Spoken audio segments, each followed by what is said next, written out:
Hello mga bebs! Ayan na yung mga itatapon natin. Napakasayang. Yung ating tinapay na parang pang-Europe. Pang-Europe. Tapos yung ating mga ano dyan, chocolate. Chocolate. At saka choco pie. So bye-bye. Tapon mo na yan. Ande. Tapos mga bebs yung natira sa ating pwedeng-pwede pa siyang kainin. Ay ito, yung mini chocolate. Ano yan? Mini cheesecake. Ah, cheesecake pala to. Ayan, pwede pa to, itong dalawang to. Tapos ito, pwede din to. Kita nyo ba? Ano ba yan? Ayan. Oh. Ayan. Tapos itong strawberries. Mga bebs. Ayan pala yung ating alokbati mga bebs. Nilagay ko siya dito. Yung kung naalala nyo, dyan yung isang halaman ko na snake plant ba yun, yung may tubig, nilagay ko siya sa veranda. So yung nilipat ko dito yung kasi maganda siyang tignan, diba, yung ating alokbati. So pumapanik na siya dyan. Ayan mga bebs. Hello Coco. Mga bebs, nakapag-vlog tayo ng konti, baka pag itutuloy natin to. Ko to mga bebs. Nag-order kasi ako mga bebs ng malunggay. Nag-order ako ng malunggay mga bebs sa Kupang. So darating siya ng Sabado. Tapos yung isa naman nag-order din ako ng isa naman talong. So na yun mga bebs, puno na sila.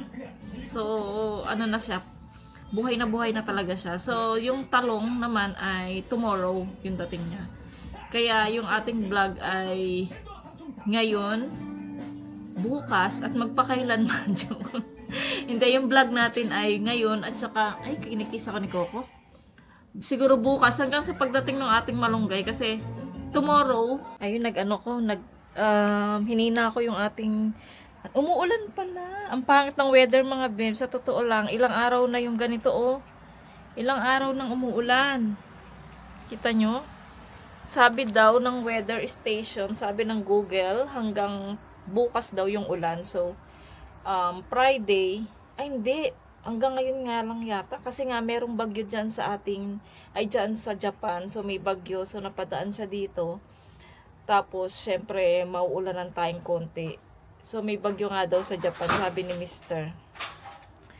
Ayun na si Yechan, dumating na siya. Ito yung ating halaman mga bebs, yung ating, tawag na to, snake plant. Dito ko na siya nilagay. Tapos, naglaba ako ng damit ni Mr. ng uniform. Ayan, dalawa. So, dito ko muna siya sinabit. And, update tayo sa ating kalamansi. Kita nyo ba? Ayan na yung mga kalamansi natin. Mga bebs. Lang ako sa kalamansi mga bebs kasi nalalaglag yung mga dahon niya. Yung mga dahon niya parang walang lakas. Ayan oh. And then para siyang may mantika na hindi ko alam kung bakit may dikit-dikit na ganyan. Sticky siya mga bebs, hindi ko alam. Pero marami naman siyang bunga. It's okay. Mga bebs. And tomorrow, kapag sinipag kami ni Yechan, sana maganda yung weather tomorrow, lalabas tayo. Kasi nga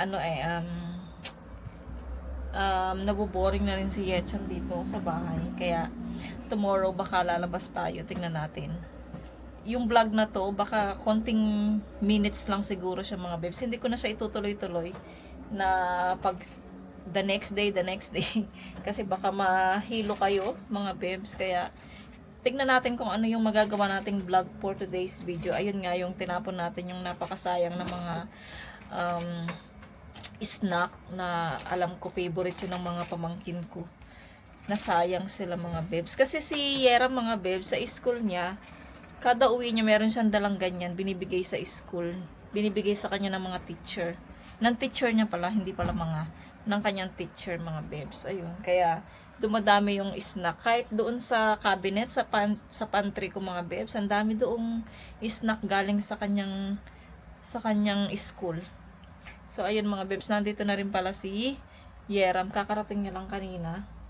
Ako nanonood ako ng mga bebs kanina. 2,000 years later. Tapos nga, nanonood ako ng mga videos, yung nangyari dyan sa atin sa Pilipinas. Unang-una yung, ayun, syempre nalungkot din ako kahit hindi ko siya kilala mga bebs, nakakalungkot, di ba? Silang dalawa, yung mga bata pa lang sila mga bebs, yung dalawang basketball player mga bebs sa Ateneo. Sobrang nalungkot din ako. Kasi pinanood ko din siya kanina, yung ililibing na siya kanina. Ngayong, ay, ito nga yung June 24, so nilibing na siya. Tapos sumalabat talaga siya. Tapos yung sa Nigeria, ay saan ba siya? Basta sa, mga Nigeria ba? Ayun, si Adili naman, ayun, hinuwi na rin siya doon sa kanyang pamilya. Ayun, nakakalungkot na sana ay magkaroon ng hustisya yung pagkawala ng dalawang bata, mga bebs, kasi marami pa silang pangarap sa buhay, sa pamilya nila. Ayun nga, tapos yun nga yung kamag-anak din niya, pinapanood ko din yun mga bebs, yung vlogger. So, ano niya yata, yung pinsan niya. So, pinapanood ko yung vlogger na yun, tiga Agusan Mars, sila mga bebs, and, ayun. Tapos naman yung sa school naman mga bebs, ilang school yun na may nangyari. Sa Tacloban ba yun mga bebs? Sana yung mga namatayan na mga magulang, syempre mga namatayan na anak, syempre masakit yun sa parents nila, di ba? Hindi nila yun inaasahan. So sobrang sakit yun mga bebs. Ayan. Condolence po.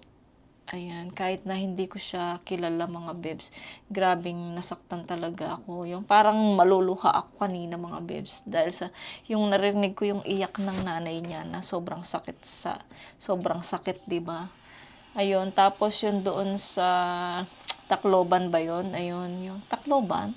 Yung dalawang bata naman na mga minor de edad na gumawa sila ng hindi maganda. Parang may ginagaya sila.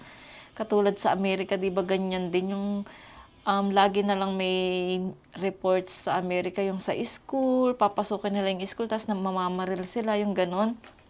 Ayun nga yung sa Pilipinas, so 3 yung namatay ba, kawawa naman yung mga bata na inosente.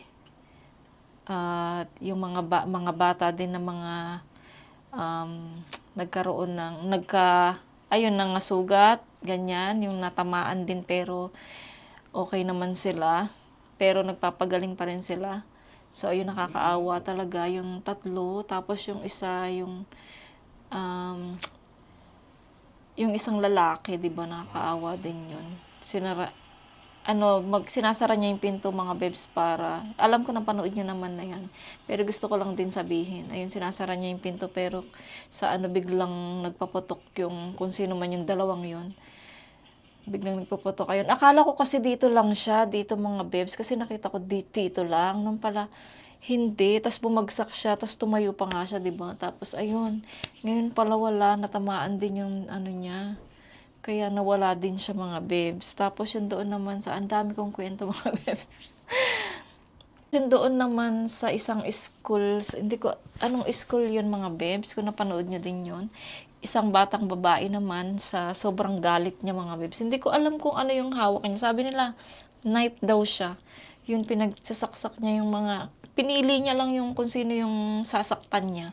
Siguro iyon yung sabi ng binubuli daw kasi siya, siguro napuno na rin siya, no? Napuno na din siya, nagalit na rin siya. Kaya ayun ang nangyari, ginawa niya sa mga kaklase niya. Hindi ko alam kung kaklase niya ba yun mga yun, kasi bigla siyang pumasok sa room, di ba? So ayun, kawawa din yung mga nasaktan. Nakaawan, ano na bang nangyayari sa atin sa Pilipinas. Tapos yung dalawang namaril, sana magkaroon ng ustisya yung mga 3 napatay niya, tapos yung mga nabaril pa niyang iba. Sana magkaroon ng hustisya mga bebs. Kahit na bata pa yan mga bebs, kailangan nilang maparusahan. Kasi nakagawa sila ng hindi tama, nakapatay sila mga bebs, 'di ba? Na mga inosenteng estudyante na kaedad nila, hindi dapat yung ganun mga bebs. Ano bang nangyari sa Pilipinas mga bebs? Sana maging okay na lahat. Ay, nakakalungkot ang nangyayari sa atin sa Pilipinas. Kaya minsan mga bebs, naiisip ko parang ayoko nang paaralin yung mga anak ko sa Pilipinas dahil nga parang hindi safe mga bebs para sa mga anak ko. Ganun. Pero sabi naman ni Mr. sa private niya daw talaga ipapasok yung mga bata. So, syempre hindi mo naman alam ang disgrasya, 'di ba? Pero manalig lang tayo kay Lord na alam naman natin na protektahan pa rin tayo. Kasi si Jesus Christ ang may gusto na ganito kami, mauwi kami ng Pilipinas kasi meron kaming mission mga bebs na kailangan naming gampanan. Kaya hindi kami pwedeng umayaw kay Jesus. Dapat sunod lang tayo ng sunod sa Kanya. Kung ano yung sinabi niya, sunod lang tayo. So, ayun mga bebs, nandiyan naman si Jesus Christ para i-guide kami at gabayan kami, proteksyonan kami, di ba? So, ayun mga bebs, yung ating kwento na lulungkot lang ako sa atin sa bansang Pilipinas. Anong nangyayari sa atin doon? Puro mga kabataan ngayon yung mga naano. Ayan mga bebs, si Coco nandito. Kikita nyo naman yung kanyang katawan. Alam niya mga bebs, alam niya na magbablog ako kaya ganyan na naman siya, nakaarang na naman siya sa aking camera. Ayan oh. 'Di ba? Anong oras na ba? So mag-aalas 4 na, kailangan ko na namang mag-isip ng lulutuin ko. Gusto ko sana magluto ng sinigang na ano ba yan? Tilapia. Kasi nga, hindi ba meron pa akong isang tilapia dyan. Kasi nga nakabili ako ng tilapia nung naka-freezer kasi siya mga bebs. Pero malinis na rin naman siya. Ito, ay send si Aram. Yung binili ni Mr. na pang-exercise, ayun, katapos kong mag-lunch mga bebs, pahinga ng ilang minuto, ayun, ine-exercise ko siya para sa aking mga legs at lumaki-laki ang legs ko. Tapos, nag-i-squat, ako mga bebs, yung push up ako mga bebs, para dito naman bumalik yung ating muscle. So, ayan mga bebs, update ko kayo mamaya.